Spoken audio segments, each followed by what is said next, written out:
Okay, welcome to another edition of the Edlow podcast. Hello, Robin Ferrier. How are you doing today, sir?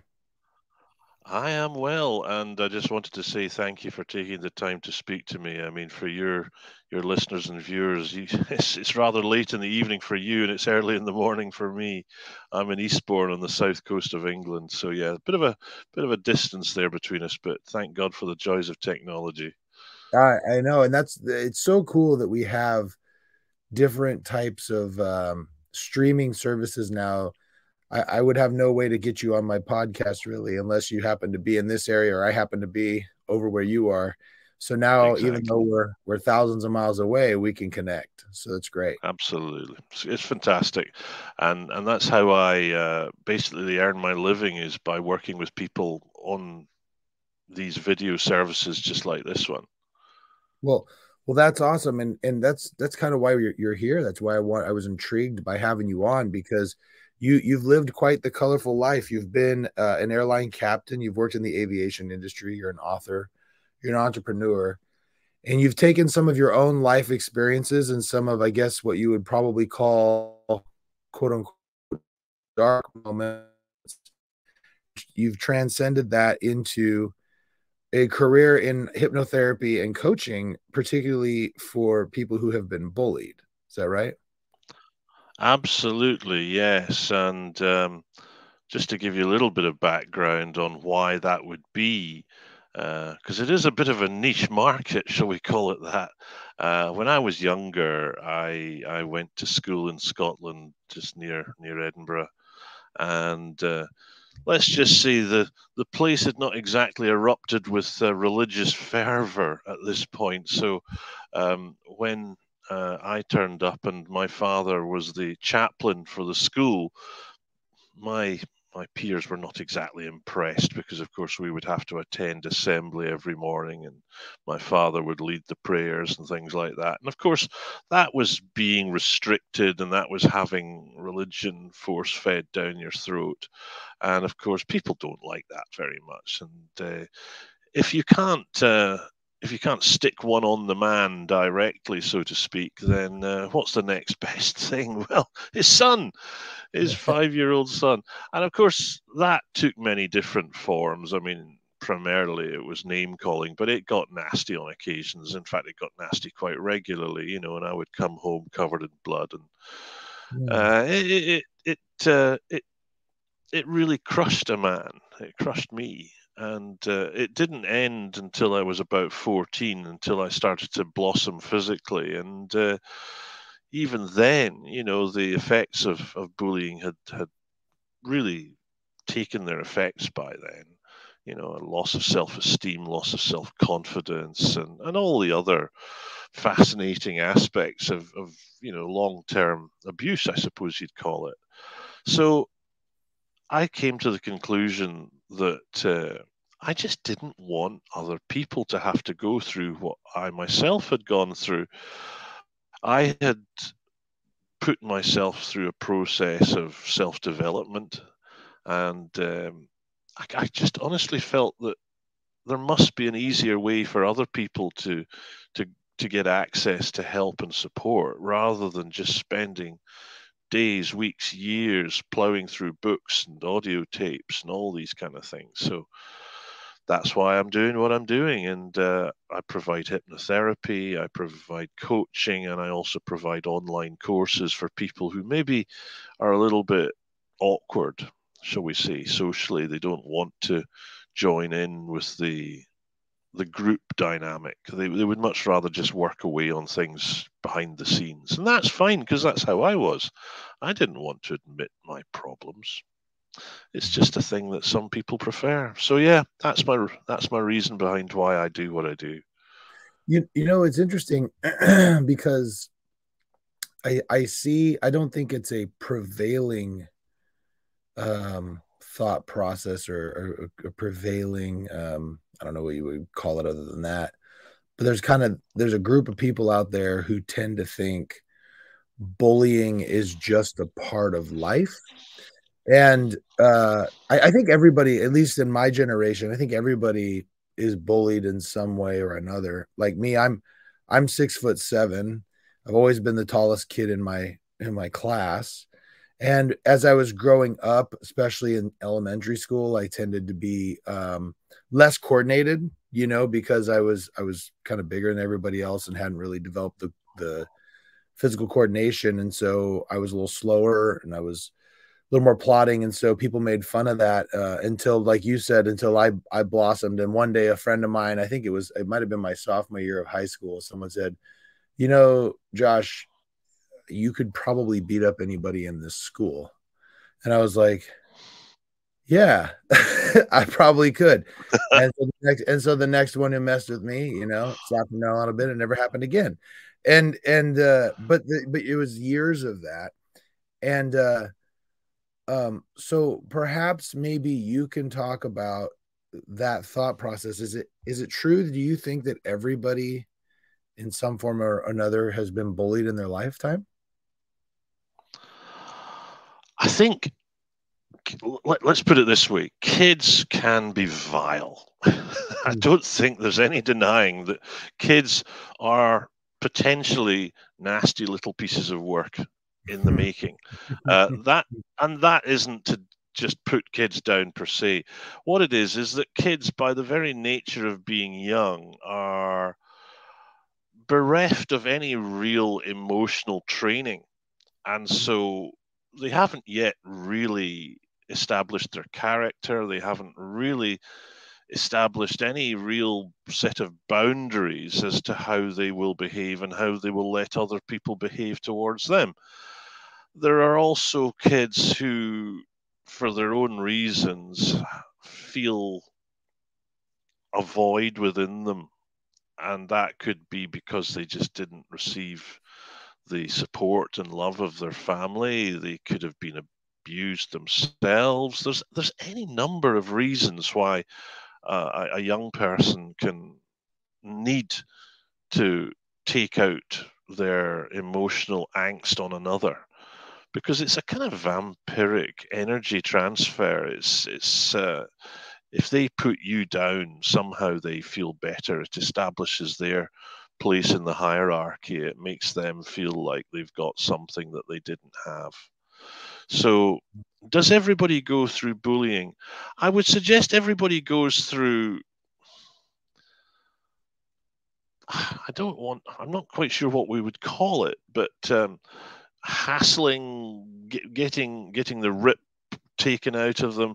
Everybody has fun and games, let's say, but bullying, I think, goes a bit further, because there's a definition to it whereby it's where there's a social advantage that the bully applies over you. It might be a physical advantage, it might be a status advantage. There's a sort of process of using a different disproportionate level of power over you, and at the same time it's done on more than one occasion, and it's intended to hurt. And I find that there are people who go through life experiencing these things more than others. And I think the sort of catchword that I would use is vulnerability, because there are some people that just give off that kind of vibe. And I think you probably know what I mean in your line of work. There are just some people that have this air about them that just says, if I put upon you for one reason or another, I know you're not going to fight me back. So guess what? They're the ones that usually experience these processes of bullying. And as you said, there's a lot of people who do feel that it's a kind of, what shall we call it? A process of life. It toughens you up. It So makes it's you a almost like man. it's almost like it's a rite of passage. Like A you rite of have to be passage. able, Yeah. you have to stand up to the bully, and when you do that and they go away, it's part of becoming an adult, a human.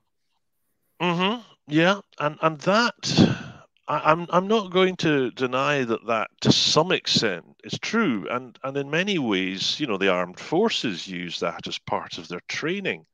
I mean, the Mhm. whole process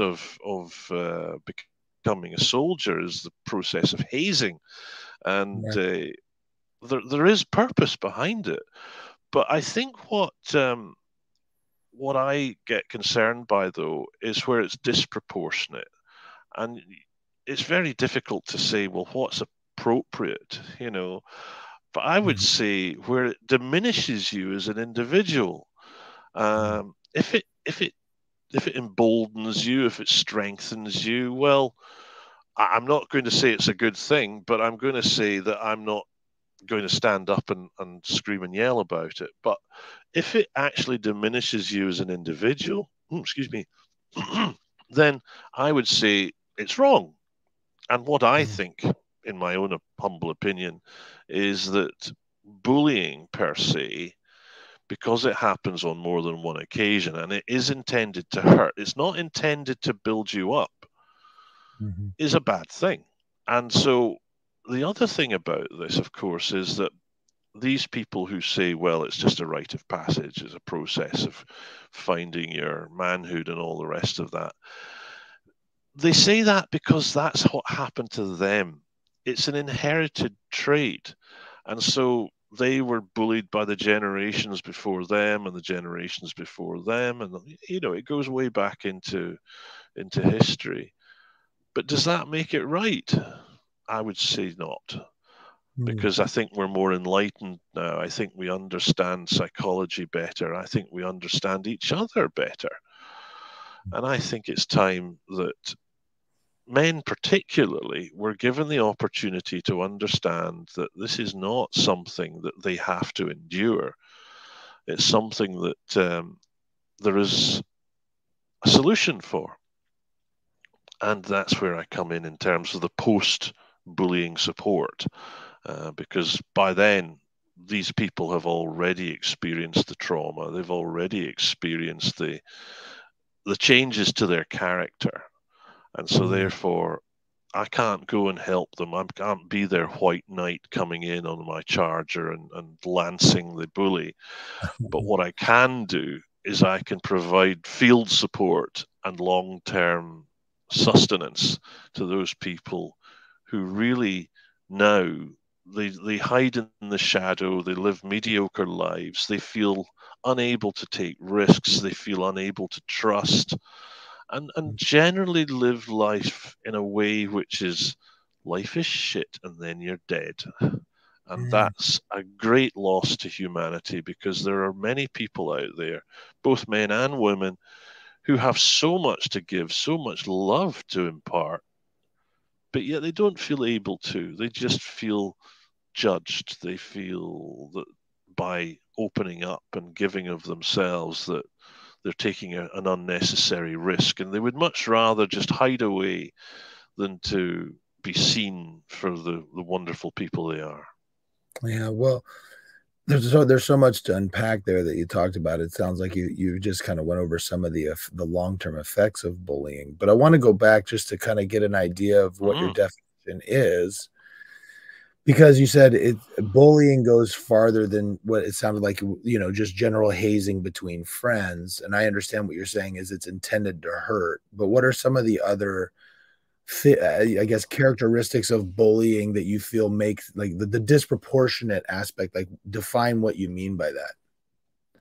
Well, huh, I mean, the British Bullying Society, or Anti-Bullying UK, as I mentioned, defines it where there's a disproportionate power base between the two of you, and that might be that the kid's father is the headmaster, Mm, and therefore can use the father's leverage against you. You mm, mentioned that you're presently 6'7". Well, I'm only 5'11" and a half.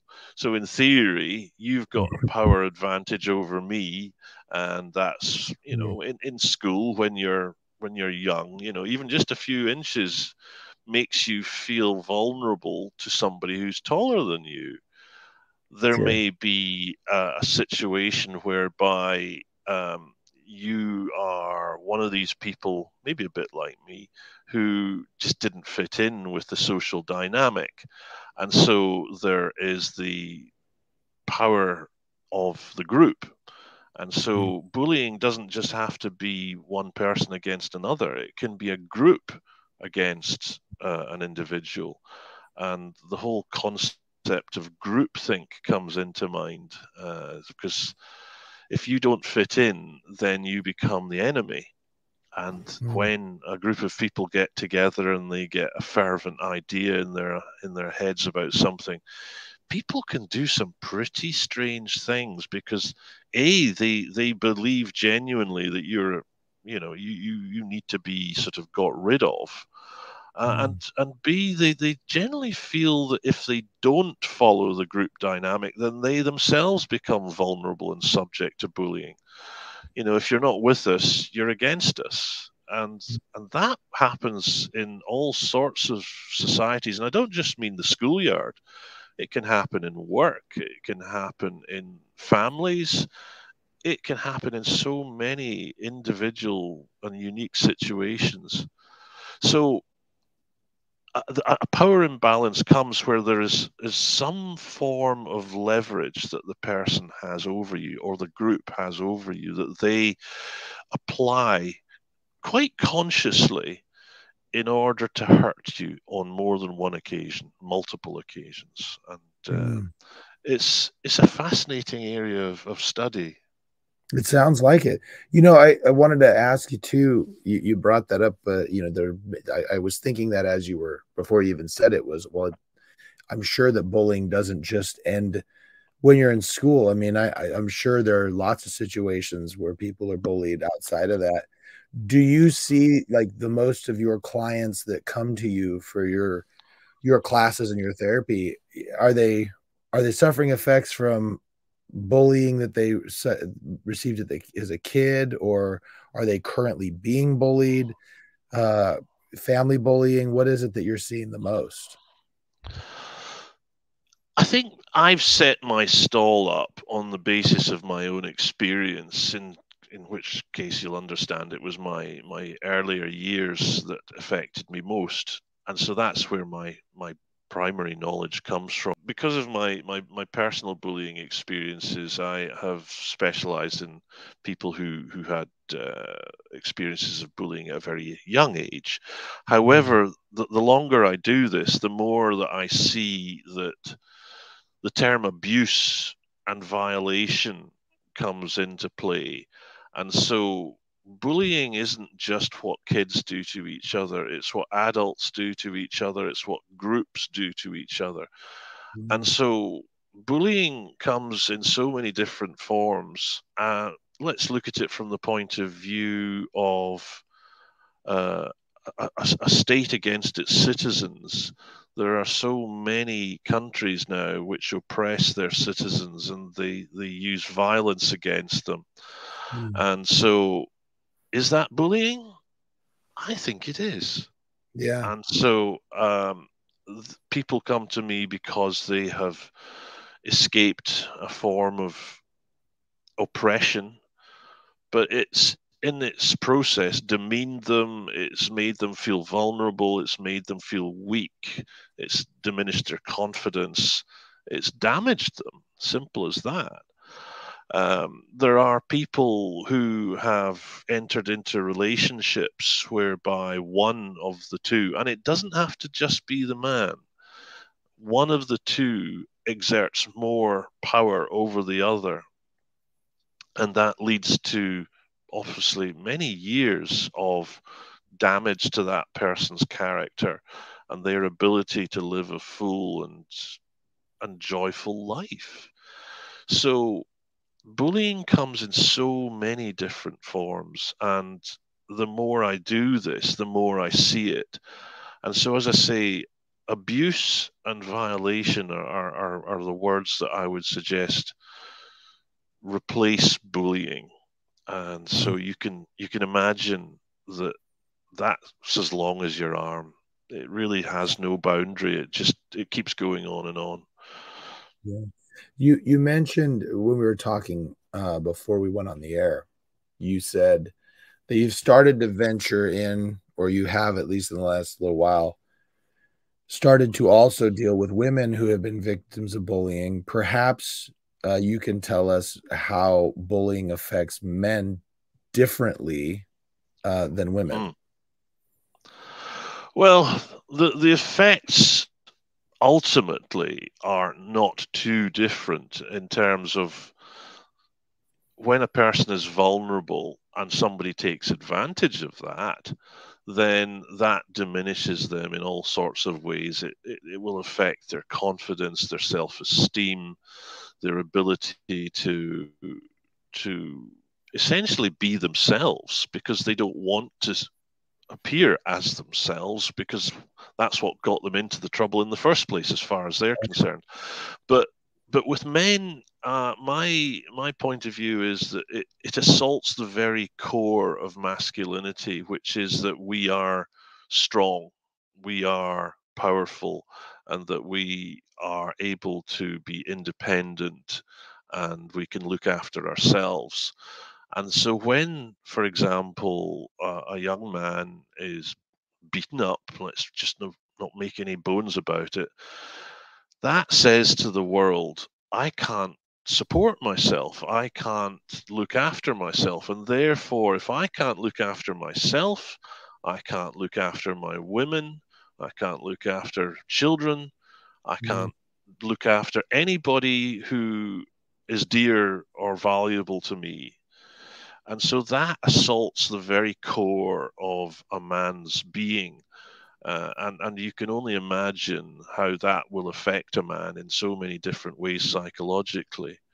Now, I'm not saying that when a woman is attacked, assaulted, belittled, that doesn't affect her. Of course it does.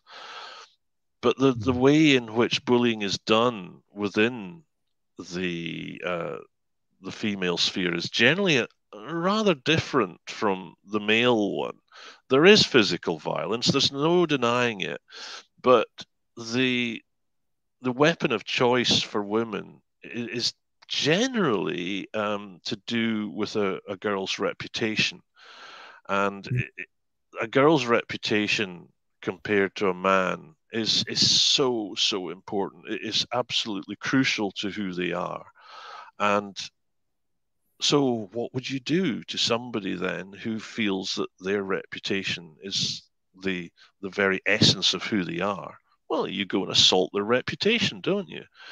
Mhm. And it's vicious, it's evil, and I, women I even have think in some some ways wonderful ways. I would Sorry, say please that carry on. I was going to just say that I think in some ways that's actually more damaging than physical violence. I mean, because a rumor goes out there about somebody, you don't know where that ends. Oh yeah, You beat someone up, and as soon as you stop swinging, the fight's over. But you go and you say something that's not true about somebody else, or you gossip, even if it is true, and you go and spread it around. The gossip, that can go on forever. oh yeah, oh you're absolutely right, Josh. And if you take into account the arrival of new technology, well, new as far as I'm concerned, the whole concept of social media and Facebook and Instagram, and people using cyberbullying to attack their victim, that is a particularly pernicious way of doing your business, shall we say. And of course, you're quite right.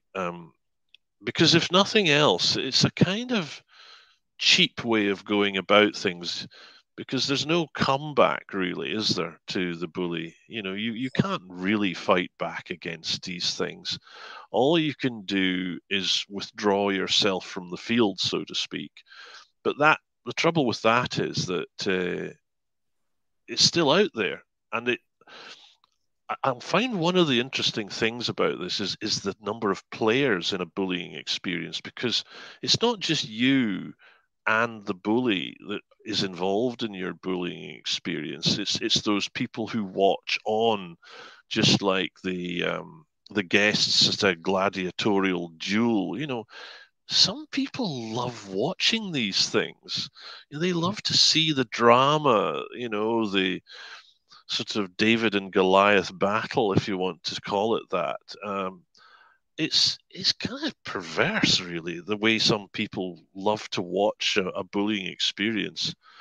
And just talking about watching a bullying experience, I mean, if you're a man being beaten up or bullied, but you've got a bunch of girls hanging around you watching it, how badly does that affect your self-image? It's not, it's bad enough being taken down by a fellow man, but then you've got a bunch of giggling girls watching you as you go through your torture. And these are girls you'd probably want to impress. You know, you would maybe like to ask them out on a date. That's Yeah, so destructive. And so absolutely. when, yeah, sorry, you carry on, Josh. Oh no, I was gonna say you're right, and I was gonna go back and talk about the cyberbullying. I just gotta say, maybe this is me venting a little bit, but I can't think of a more cowardly thing. There are so many people we here call them keyboard warriors. You know, Oh they're the yeah, ones that, there's the ones that sit down in their, in their mother's basements anonymously and attack people. yeah, And and it's the saddest thing in the world, because you're right. I watched this show. You probably heard of it, Cobra Kai, which is based on the Karate yeah, Kid. And there's that scene where in the first season where Johnny Lawrence is hearing this kid talk about how he was bullied, or how she was bullied online. And he was like, what a bunch of pansies, he goes, there used to be honor in bullying. You were there in front of them, and you had to, they had to stand up to him. And that's a perverse way to look at it, but it goes to show how now you don't even know who your bullies are. or yeah. or there are people out there who, the cyber bullies, they would never say that stuff to somebody in person. Very true. Very and true. and that's another thing, is when you were bullied as a kid, at least when I was, when I was growing up, you at least got to go home and it was a Yes, safe space. Now you don't even have that, because they just hit you up on your social media, they text you, there's no getting away from it. that is true. That is very, very true. I can't agree with you more. And the whole concept of, it's almost like a free ride for people, isn't it? You Mm-hmm. know, you can say what you like, you can do what you like, and there's no consequences. Yeah. I think that's changing. I think that is changing. I think there's, excuse me, a process now whereby people, particularly, Facebook, Twitter, these kind of people are being made to be more aware of how bullying takes place. But it's a long way to go before people are truly protected. And then there's the possibility of the argument, well, should people be protected? Mm-hmm. Then there's a circular argument. Well, if you can't deal with this, then whose fault is that? And there's a whole massive argument about the whole concept of, what do you learn from a bullying experience? And Mm-hmm. my argument is, you learn that people are shit. Yeah, it's true. It's true. And uh, but that's something super, I just have to say, when you say that, like, well, if you can't handle this, it's unfair to expect. I mean, listen, we've learned a lot about the brain, and we know that the what do we call it, the cerebral cortex, your brain isn't mm, fully developed until you're 25. So you're yeah, expecting 14 and 15 and 16-year-old kids who are in the middle of puberty, who are in the middle of hormones going all over the place, growth mm, spurts, all these different things, with brains that are not fully developed, to be able to comprehend, accept, and be able to get over all of their peer groups, or mm, people in their peer group saying all sorts of terrible things about them, spreading lies about them on social media. And we have kids yeah.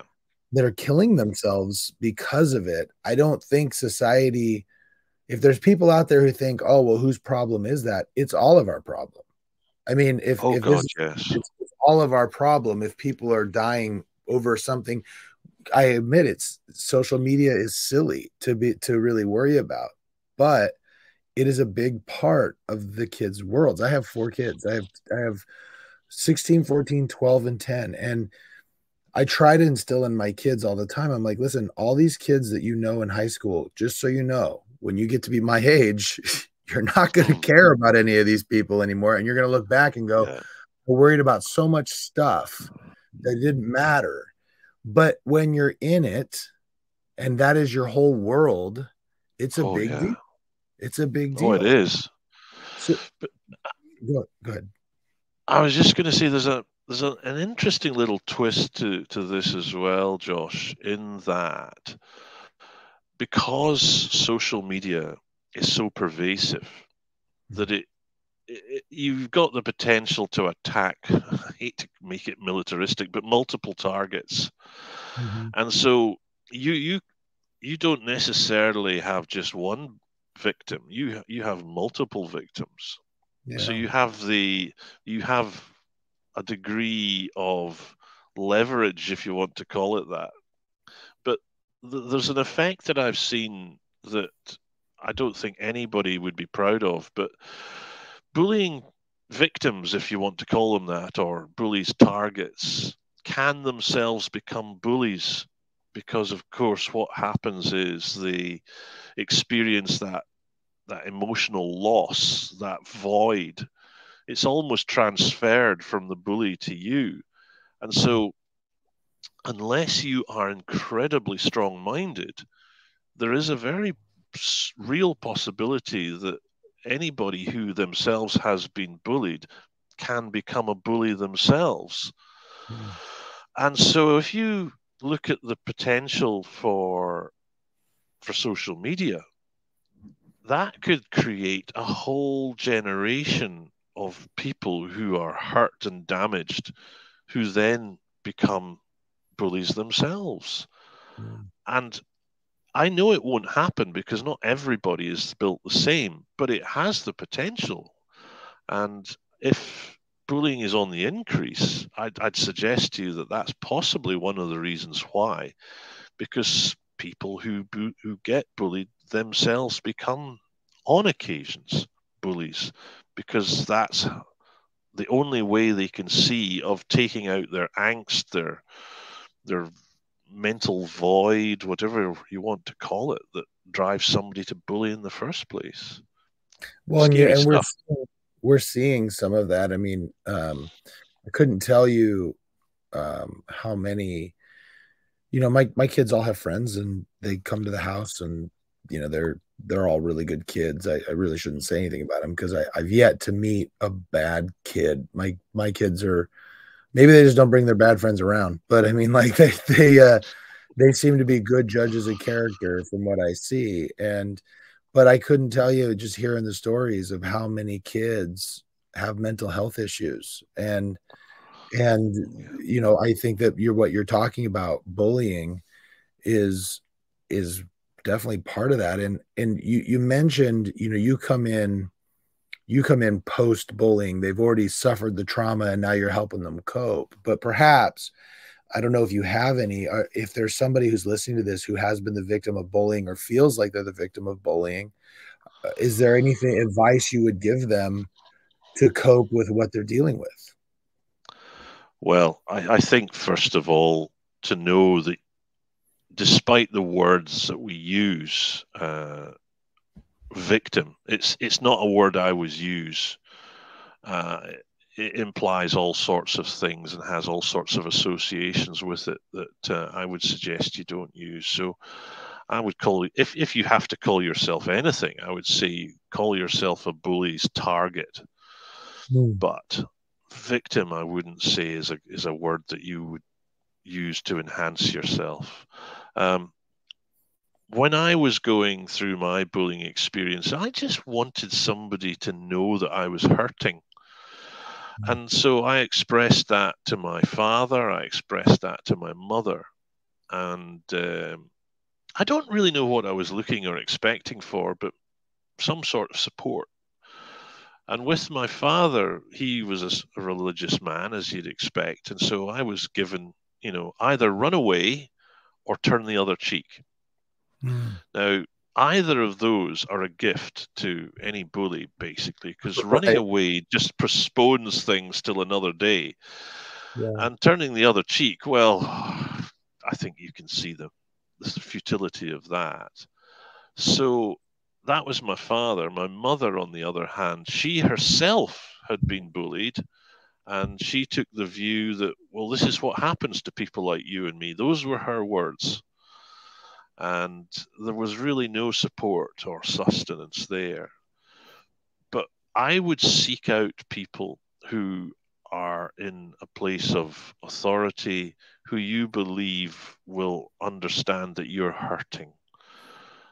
And that's not an easy ask, because a lot of people nowadays will take the view, well, this happened to me when I was a kid, so it's just a thing you're going through and you'll get over with it.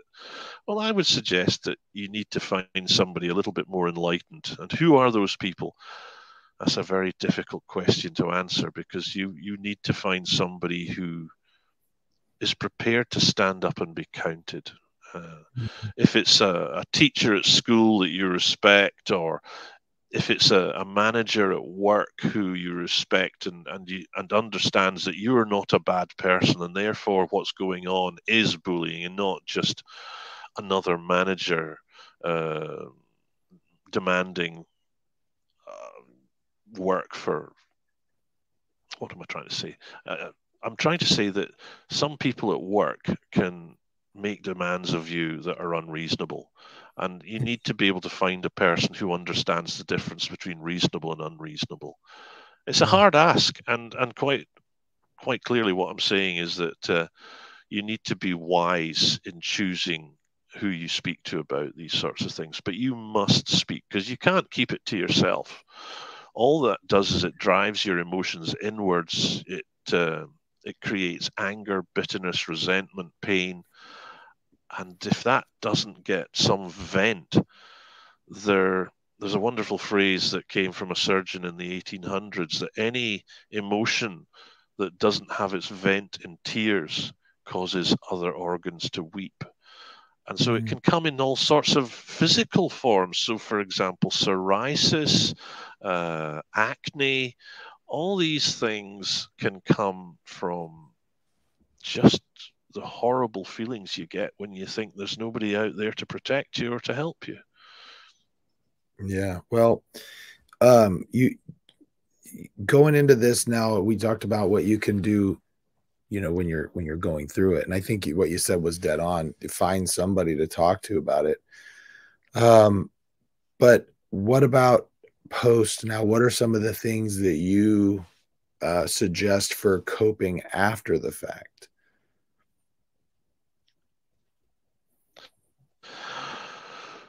Well, the first thing is to understand what actually happened to you. And that's how I go about creating my online course. The very first thing we look at is what actually happened. Because there will be a bunch of people, as we've already said, who do not want to see that you have suffered, because they suffered and they never got any support or succor or any kind of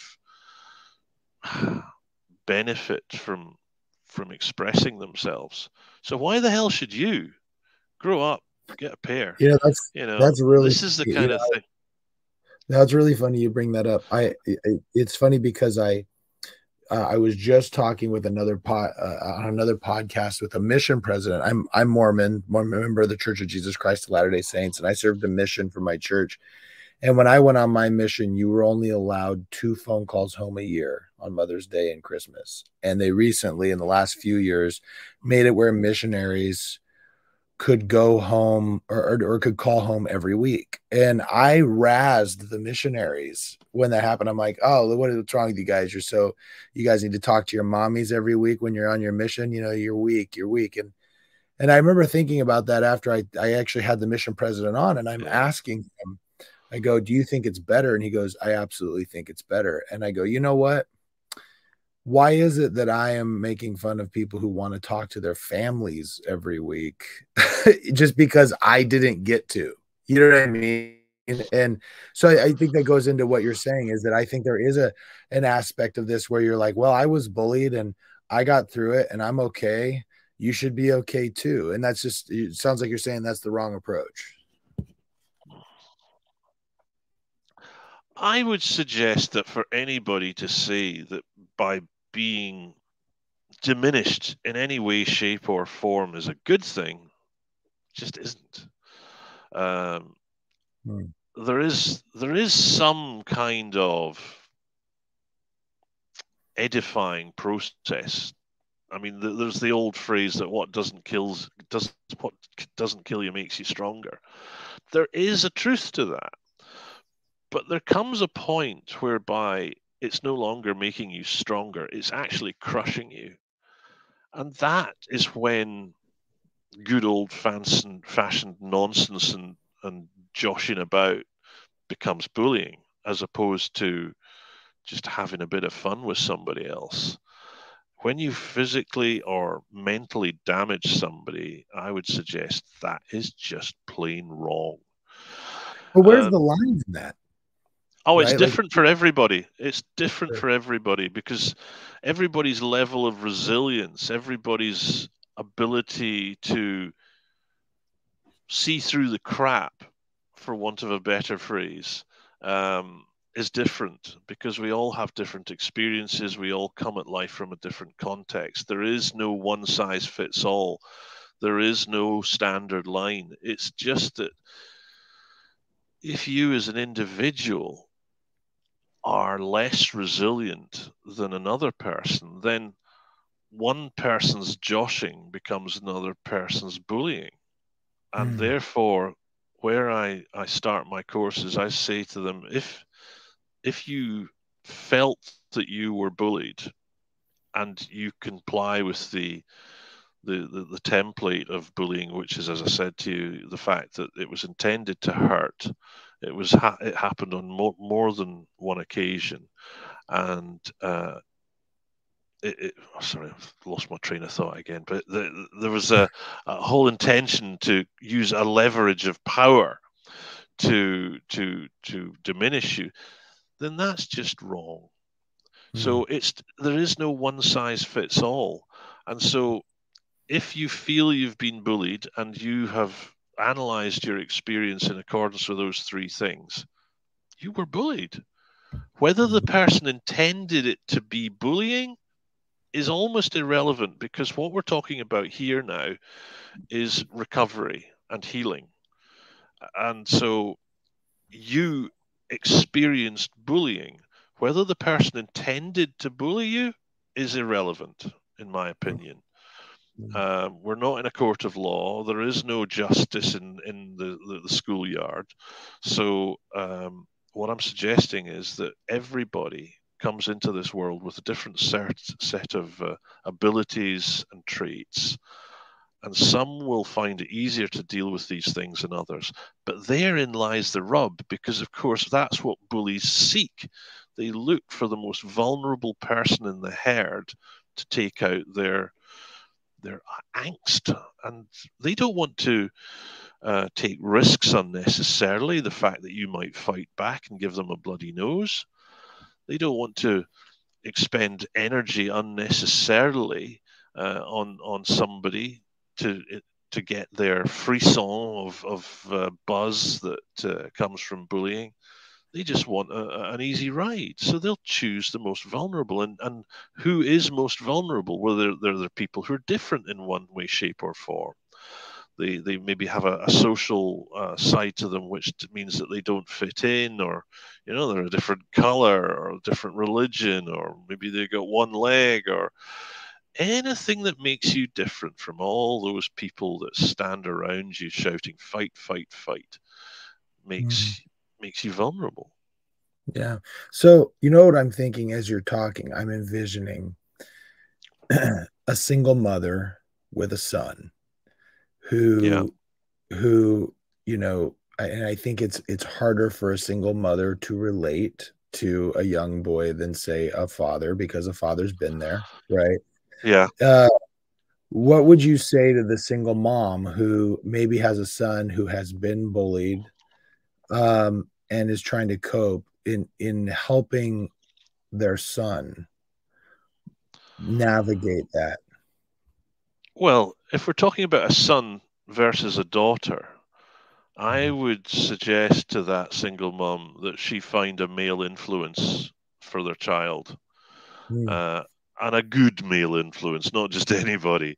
sure. I'm talking about a Dutch uncle here, maybe Yeah. somebody who can relate to that kid's experience, because it's, as I explained, women receive bullying and both experience bullying in slightly different ways. And so this young boy needs to know that he has a person who understands what he's going through.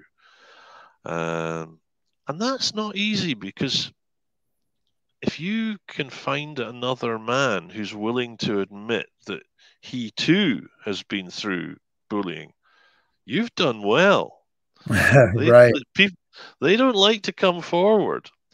But maybe, seeing a young child suffer is enough to get another man to open up, or to express emotions that, my God, under normal circumstances, he wouldn't want to expose to the world. Sure. And so, yeah, a Dutch uncle, a man who is willing to stand up and be that young boy's, Hmm. either his white knight or his supporter, just somebody who's there to give him some masculine energy. Yeah. So maybe you can tell me what role coaching and hypnotherapy has in helping someone cope with bullying. Well, I think first of all, as we said, to put things into context and to look at it from an almost academic standpoint, because a lot of people don't truly understand what happened to them. They don't understand the dynamics of bullying. They just know that they were picked on and they feel pretty rough as a result. And many people will feel utterly unique and isolated, and that only serves to make them feel even worse. That I'm the only person in the whole world who is as rubbish as I feel right now. And that is pretty lousy to go through life feeling that way. So we find hypnotherapy and coaching just gives people the ability to put things into context. Uh, there is as I say, a science to it, and once people understand why it happened, then it gives them an opportunity to realize that, well, it actually wasn't really anything I did. It wasn't anything that I am. It was just that person saw something in me that they wanted. And so therefore, it was their problem, not mine. Mm, And that is the beginning of healing. That's the beginning of the opportunity to get better. And we then go through a process of evaluating those traits that you have taken on. As I say, lack of self confidence, lack of self esteem, fear, social awkwardness, a desire to not take risks. There's a whole series of processes we go through to really just look at things from a distracted point of view, almost as if you're watching somebody through a one-way mirror. You can actually do that to yourself. You can mm, look at yourself from a distracted, non-emotional point of view and say, well, if you were to see this person through a one-way mirror, what would you think of him? What would you think of her? And what do you think the world thinks of them? Why mm. do you think that might be? And there's a whole series of processes that go to allow people to look at themselves dispassionately. And then we say, That's well, really hard. Sorry to interrupt, but that's really hard to do. I'm noticing more and more. I for some reason, and I don't know why, I've had it actually commented to me that like almost too self-aware. You know what I mean? Like I don't know, I tend to take everything onto myself, which causes a lot of introspection. And I notice that there's a lot of people out there who really struggle with self-awareness and really struggle with looking in, like men in particular, like they really have a hard time, especially with traumatic events, being Yeah. able to look within and then try to reason that out in their heads. And I'm not really sure why that is with people in general, but men is in particular. Well, I think you're right. And as you say, men in particular, because there's the whole concept of emotional overwhelm. And that doesn't necessarily diminish with age. It just carries on until you resolve, unless you deal with your shit. Yeah. Well, And I well, hate to use the phrase, but it's true. that's funny that you bring that up because yeah, like I something that goes through my head as we're talking is I look, I've gone through the ringer on a lot of different things. I've had a lot of different things that, traumatic in my life, and I've shared some of them and some of them I don't. And there's a part of you that I think thinks nobody really cares. You know what I mean? Like, especially, me, look, I'm a financially well off white guy. You know what I mean? Like, from a seemingly decent family, like I did, I'm at the top of the food chain when it comes to, I recognize I had all the advantages when it comes to being a tall, a tall athletic guy who, I didn't have everything handed to me, but I know that when I walk into a room, there's nothing really against me, you know? Mm. And so because of that, uh, if I have trauma, there's a lot of people out there who don't really care about that Yeah. because they're like, well, look at all the advantages you have. You're a rich white man. You know what I Mm. mean? And Yeah. but that doesn't change that I've had problems. And so I think that sometimes you bottle it in because nobody wants to hear it. Think about how many times someone asks you how are you doing and you're like, I'm fine. They don't Oh, they yeah. don't really. And if you started going, let me actually tell you, I really had this rough thing that happened with my kids just like, a couple days ago. They'd be like, whoa, I was just trying to be nice. I don't really want to hear your problems. You know what I mean? That's it. So how do you get past that as a guy? I mean, what like there's a lot of guys I know listening. I've ran my analytics. There's a lot of guys who listen to this, and so what do you say to those guys? The irony is most guys have had this experience in their life, one way, shape, or form. It's just affected them in different ways. And it takes the first one to have the cojones to just start talking. Yeah, And if the group just goes, "Oh, Bob, just shut it. I don't want to hear about it," then you're on a loser.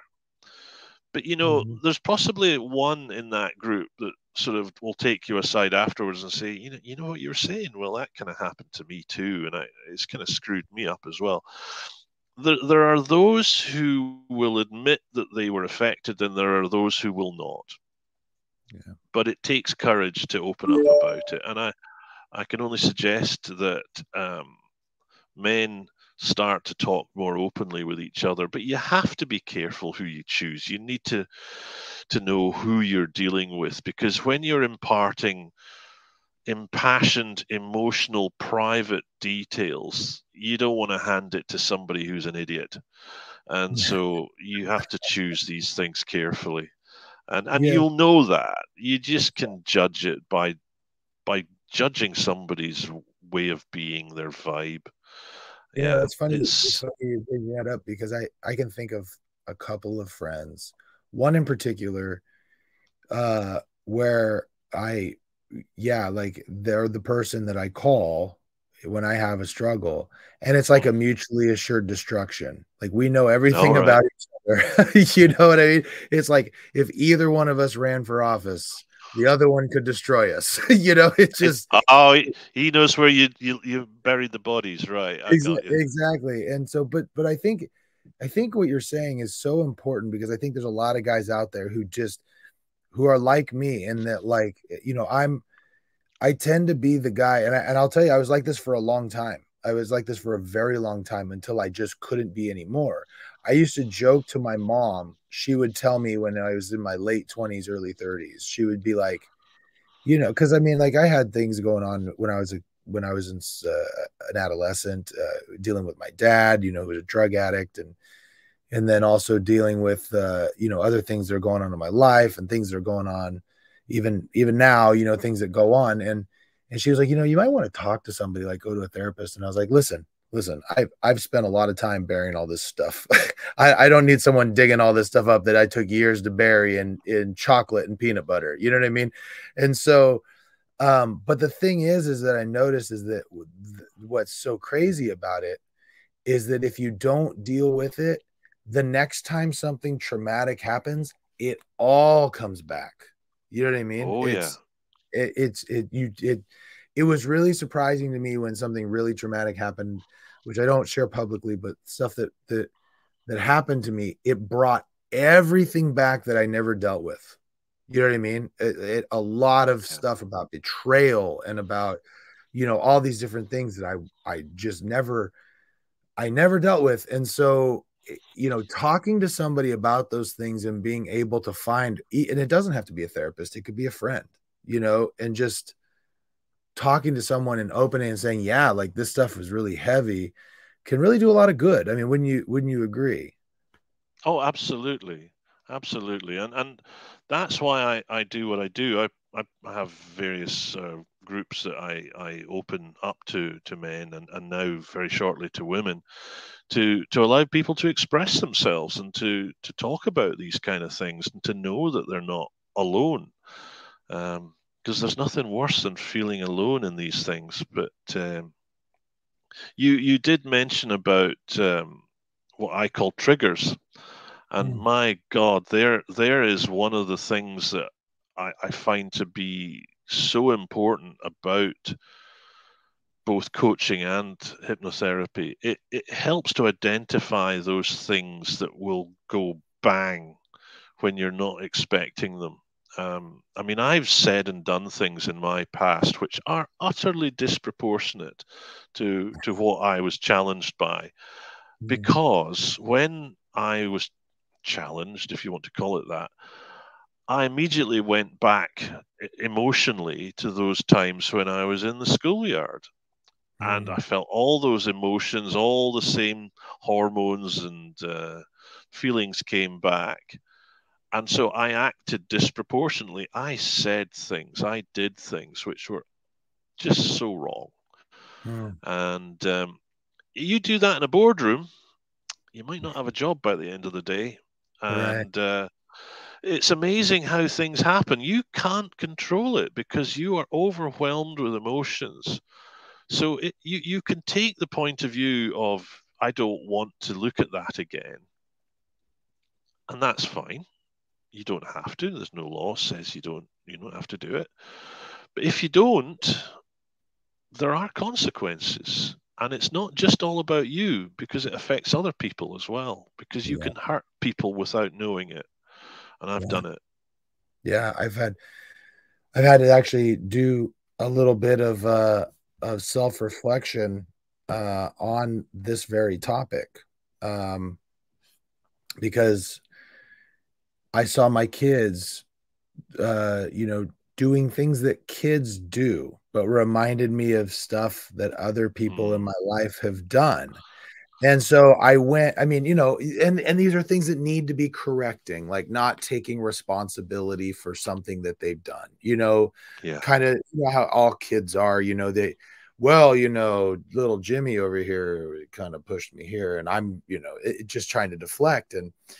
Yeah. And I it was kind of, it wasn't funny, but I afterwards looked back and I said, this is something that you expect a kid to do. I went really hard on him or her, she probably didn't need that. You know what I mean? I could have gone a little softer, but because it was a trigger, I went so hard. Not like abusive, but I mean, I just probably didn't need to be that stern, Yeah.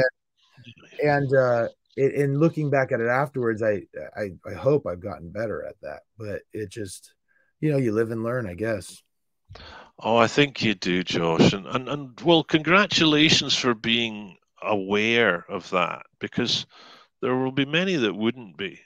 Um, One of the things we talked about earlier was self-awareness and excuse me, and also being over analytical. Mhm. Part and parcel of being crushed emotionally is the concept of rumination, whereby you chew things over and you chew things over and you chew things over and you go over it time and time and time again.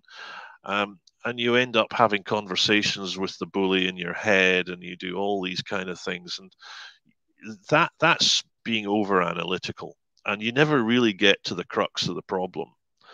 And Mhm. so it's a cyclical process. And so when you say, well, I don't want to dig that up, you're actually doing yourself a disfavor, because what you want to do is to stick a stake in the ground and stop the cycle and Mhm. say, right, let's sort this once and for all, because you don't want to keep having discussions with that bully that you haven't seen for 20 years. True. These sorts of things. And I think that's really rather important. And that's where we were talking about over analysis. But there's the opposite, where you just go, la, la, la, la, la, la, la, la. I don't know what's going on, and I'm not even going to look at it. Uh, and that I don't think is helpful, because you do things, you say things for a reason in this life. You withhold yourself, you hold back, you do things which are damaging to yourself or to others. And if you're not aware of that, who are you helping? I would suggest you're not doing any good to anybody. So if you can be aware of what it is you're doing and why you're doing it, then you're halfway to healing, I would suggest. And that makes you a better person in every way, shape, and form. So self awareness, again, part of my process of healing is just to understand yourself, to Yeah. get why you do things, because people people really hate on themselves sometimes. You know, oh God, I wished I hadn't done that. Why? And I'm a bad person. No, you're not a bad person. You're a person going through trauma. You're a person going through pain. And when people have pain, they do dumb stuff, Yeah. but Yeah. it doesn't have to continue. Yeah, that's so true. I find that in the times when I am the most hurt is usually the times that I act the most out of character, and I think what you were, I remember having this conversation with somebody who gave me that very same thing. I feel like I'm a bad person. And anyone who thinks that because they've done something wrong or because of they've been bullied or choices that I would just say, you're not a bad person. Maybe you made bad choices. And if you cease making the bad choices, you're a good person. And Yeah. that, you know what I mean? And that But whatever you did yesterday, it's over. Move on. yeah, but be aware of why you did what you did. That Yeah. would be my argument. Don't just accept the fact that you did a dumb thing. Why did you do a dumb thing? Or Yeah. if you don't Yeah. know the answer, talk it through, find out why. Because that way you're more self aware, and therefore you won't theoretically reproduce the same screw up. Theoretically. I don't know. I've seen some people It, do some really messed up things.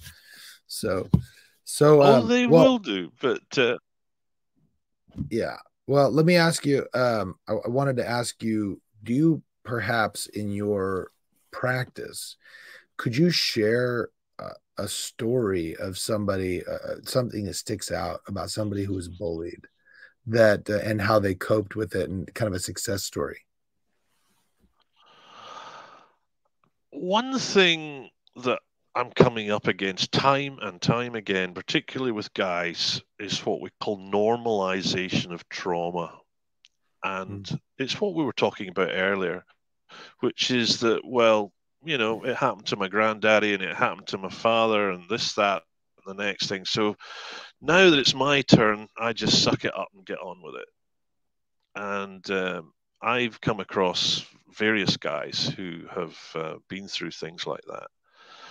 And acknowledging that it just wasn't right and it wasn't their fault is so, so critical. Because they accept that what happened to them was normal, that it was part of life, that it was something that happened to their predecessors. So why should I be any different? But it leaves lasting damage. And so I have been able to help guys to move past that by saying, look, your dad was injured, your grandfather was injured, they were all hurting in their own individual ways. And because we come into this world with a different set of templates to everybody else, you know, they dealt with it in their own way, but they didn't have anybody to help them, to guide them, to support them. And so with that knowledge, we can then say, all right, look at your template now, look at your context. How do we move on from this experience? Well, the first thing is just to acknowledge that, well, it was bullying. Simple as that. And from that point, you can then use self-awareness and understanding of the models of psychology to then start to understand yourself better and to forgive yourself. Because there's the F word that people don't like to use. Forgiveness. Yeah. I struggle. And I'm not going to. I struggle with forgiveness. If I, you know, it's weird. Like, I don't struggle with forgiving. I feel like I'm a pretty merciful person. I feel like I have friends who've done some pretty bad things, and when they do, lots of people abandon them, and I won't. But man, forgiveness of things when I have been betrayed has been a very difficult thing. Well, forgiveness, I have to tell you, is not about the other person. It's a gift to yourself, because holding in anger and resentment and bitterness to another person doesn't really change the other person. Yeah. They may not even know that you give a damn about them in one way, shape, or form. So it's like drinking poison and hoping the other person's going to die. Yes. It really is caustic. And so when you enter into the process of forgiveness, you are doing it to help yourself, because by forgiving, it kind of cleanses both the mind and the heart. It really is a cathartic process. And you'll find men in particular don't want to do that, because revenge is a very important part of life. Hence our justice system, because anything that has no consequence leads to chaos. So you can't go around just, you know, with a pistol shooting people, because, you know, that leads to chaos. That leads to a damage of society. And so unless there is some consequence for your action, then there needs, you know, you need to have some consequence for what you do. And so I find that a lot of people nowadays, they want revenge. They want to get their pound of flesh. Yeah, but I think that that's actually is a... Sorry, go ahead.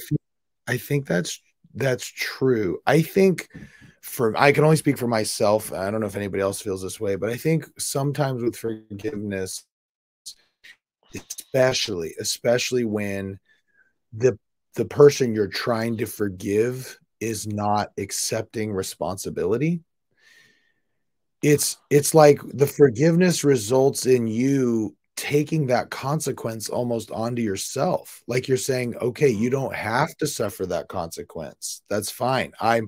I'm taking that for you. It's really a very Christ-like, Jesus Christ style situation, which is probably good, right? Which is probably a good thing.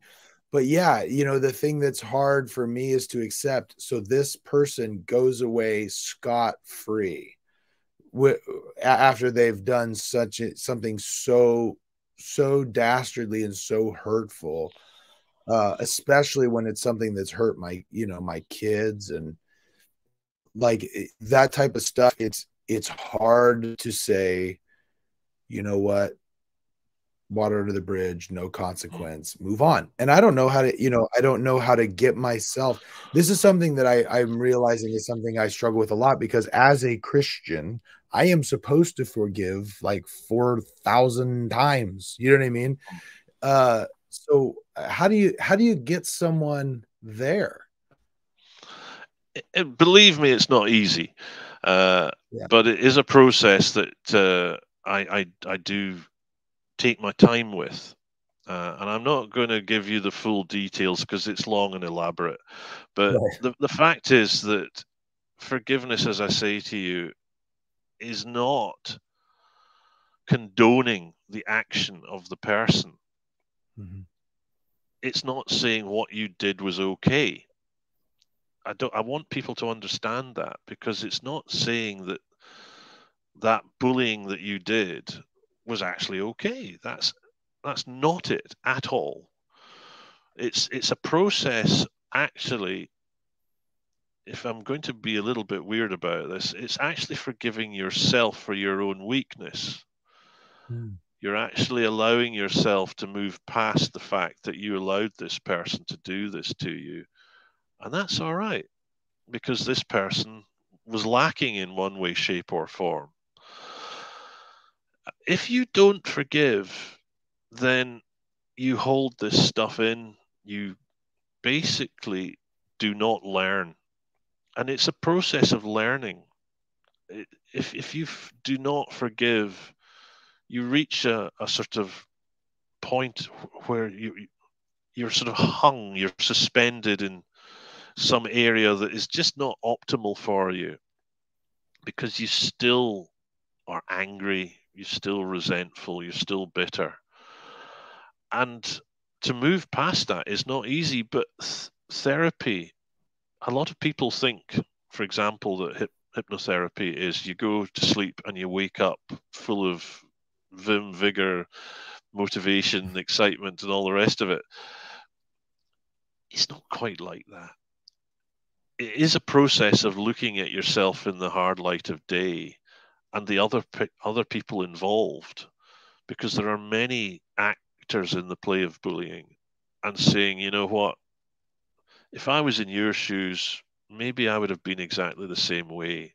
If I had lived the exact same life that you had led at the time you did what you did, maybe I would have been the same. Now, I'm not asking anybody to forgive without thought. It's not a brainless exercise. Quite the opposite. It's a process of understanding and analysis and review, which is allowing you to move on, not the other person. In the whole of what I do, we do not give a damn about the other person. They can do one. This is Mhm. not about them. This is about you, the person who's suffering, struggling, not living their life. You might just be one step away from taking a bottle of pills or doing something like that.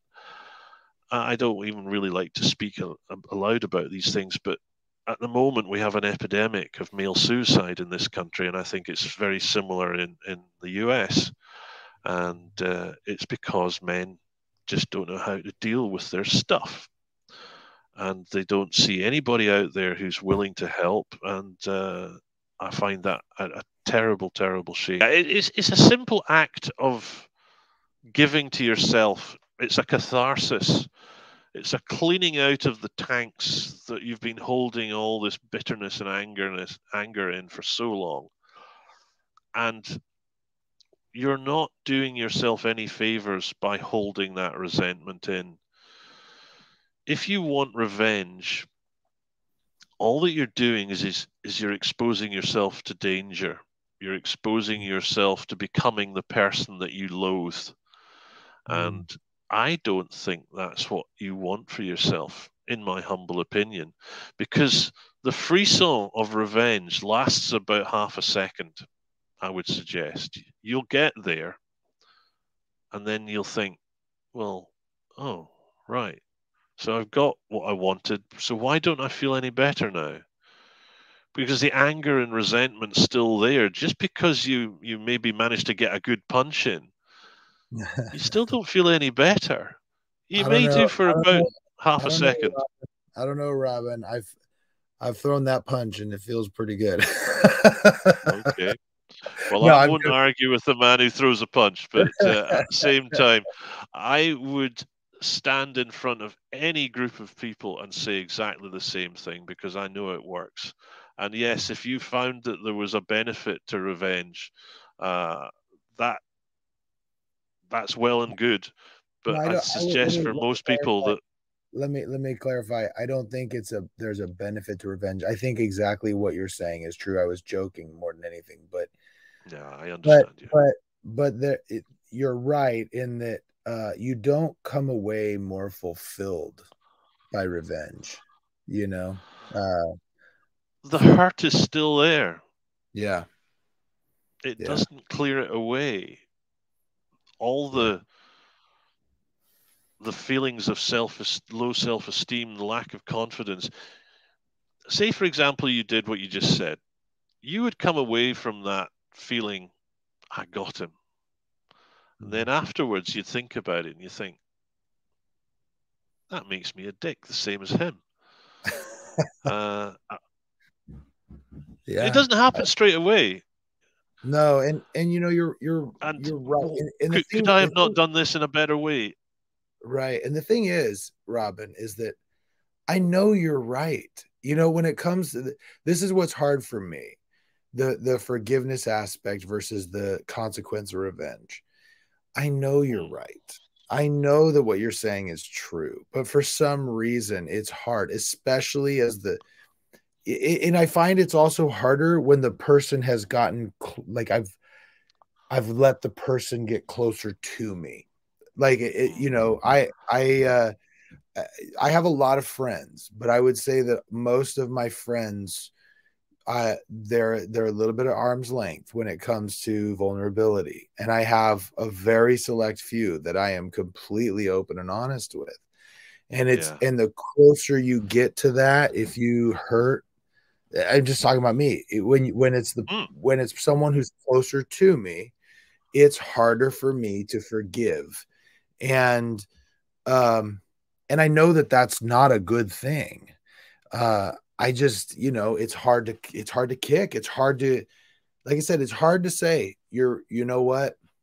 You don't have to suffer those consequences anymore.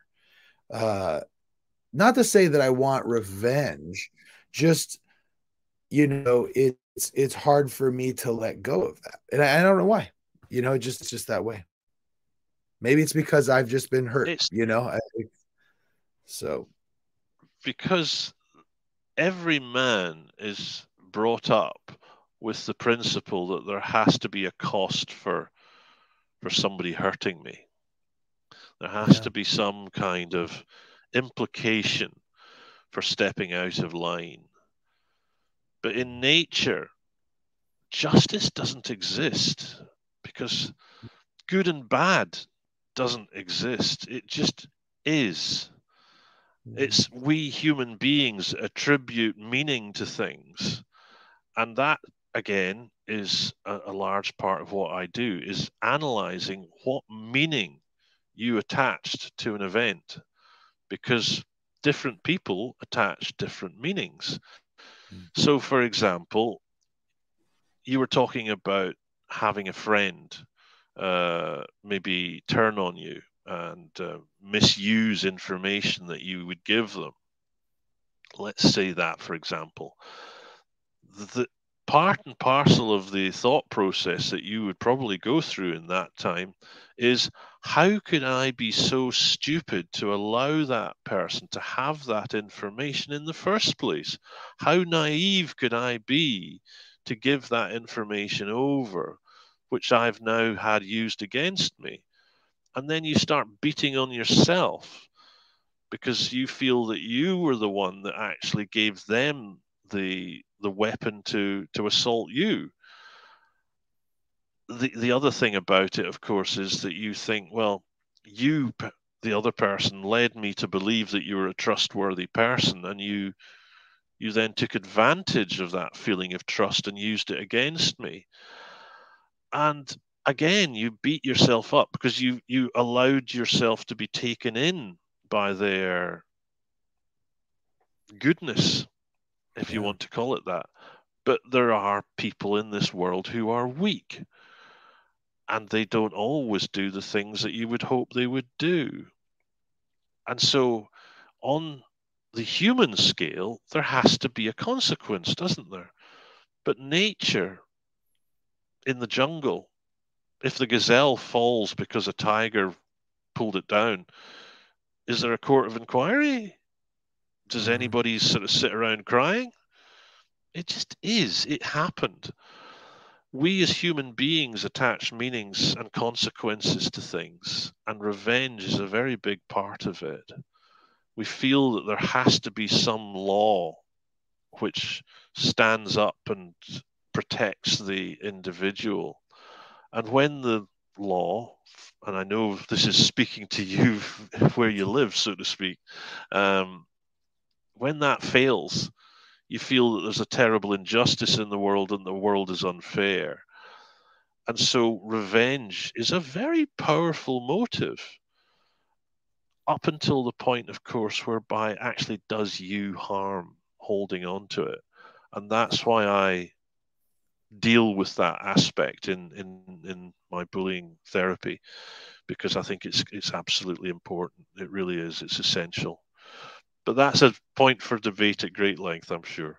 Yes, and that's the thing. I also think, and I only speak for myself, but I think another part of this is I tend to be a person who is who takes extreme ownership of both successes and failures. So when it comes, like, I will tout my own successes when I have them, right? But then I also accept that I'm the reason why I failed. Even if there are external factors, even if there was something else that happened that caused it or whatever, I'll I take it onto myself, probably, certainly, I think probably in a disproportionate manner. And so because of that, when I see somebody else not willing to do the same, not willing to take ownership, it's hard to forgive. But again, Yeah. I'm not saying that you're wrong. You're right. It's just it's something that I've had to work through over the years. I think I'm getting better at it. Well, it takes practice, and it also takes a certain point of view and context in your life. And for me, forgiveness is not about the other person at all. It's got, the other person can, you know, not Yeah. relevant. It's all about it's healing. It's Yeah. healing, Yeah. and until you heal, you will still keep on repeating the cycles of the past. And that's why I feel it's so important that there's somebody like me out there to say, it's time to stop. It's time Yeah. to stop this cycle and to move forward so that we get the benefit of the wonderful person that you are and can be. But you felt unable to be that person because somebody sometime in your life crushed you, Yeah. and you no longer feel able to give of yourself. Yeah. So, Robin, I appreciate you giving me the time. I have a couple of questions I ask everybody I want to ask you. Okay. First one, what would you say was your biggest success in life? Oh, that's a tricky one, isn't it? Yeah. Biggest success. We're going deep. Be prepared. There's a few couple more that get even deeper. Yeah.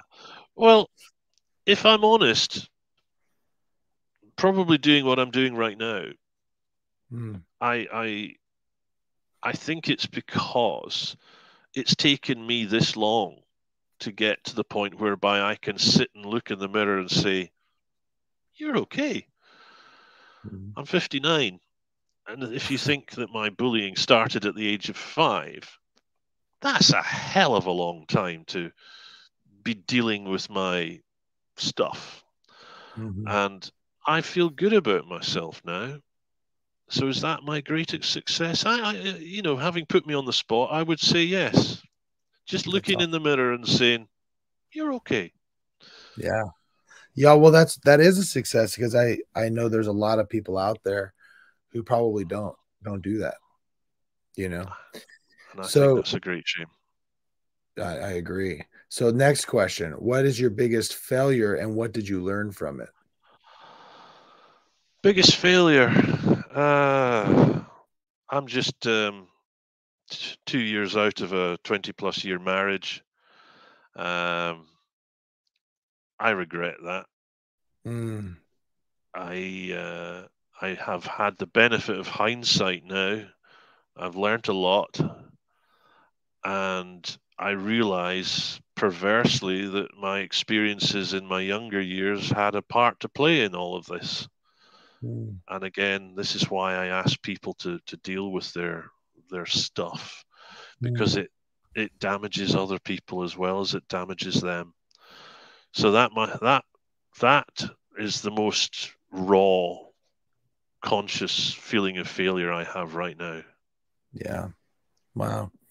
Sorry to hear that, but at least, the thing that isn't it interesting that our failures are where we learn the most and then tend to probably become the person that God or a higher power of the universe really wants us to be. I'm certainly working on it, Josh. I really am. Yeah. And I think you're right.